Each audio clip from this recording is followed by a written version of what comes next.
இயேசுவுக்கே புகழ், மரியே வாழ்க. கடந்த முதல் வெள்ளிக்கிழமை வழிபாட்டுக்கு முன்னாடி, ஒரு வாரத்துக்கு முன்னாடி என் பையனுக்கு உடம்பு ஃபுல்லா பொட்டு பொட்டா பொடி பொடியா ஒரு நோய் மாதிரி வந்தது. நான் ஆஸ்பத்திரிக்கு போய் பார்த்தேன். அங்க ட்ரீட்மெண்ட்ல போயிட்டு இருந்தது. அவங்க டேப்லெட் கொடுத்தாங்க, மெடிசன் கொடுத்தாங்க, ஃபாலோ பண்ணோம். ஆனா அதுவும் குணமாகலை. அதை தொடர்ந்து கரெக்டா போன மாதம் முதல் வெள்ளிக்கிழமை வழிபாடு வந்துச்சு. நான் என் குடும்பத்தோட பிள்ளைகளோட வந்து பங்கெடுத்துக்கிட்டேன். அந்த குடும்பம் வழிபாடுலையும் பங்கெடுத்துக்கிட்டேன், திருப்பலியிலும் பங்கெடுத்துக்கிட்டேன்.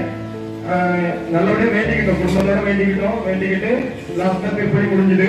நான் என் குடும்பத்தோட குழந்தையோட உட்கார்ந்தேன். அப்போ யாரோ ஒரு உருவம், உள்ளவா உன் பிள்ளை இருக்கிட்டு கோயிலுக்குள்ளவா, வெளியே உட்கார்ந்துருக்கு, என்ன உள்ளவா அப்படிங்கிற மாதிரி எனக்கு ஒரு உணர்வு.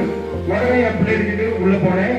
விளக்கு பக்கத்துல உட்கார்ந்து முட்டி போட்டு ஜெபம் பண்ணேன். ஐயா கிட்ட வேண்டிக்கிட்டு அந்த விளக்குல இருந்து எண்ணெய் எடுத்து என் பிள்ளைக்கு மேலாம் போட்டு விட்டேன்.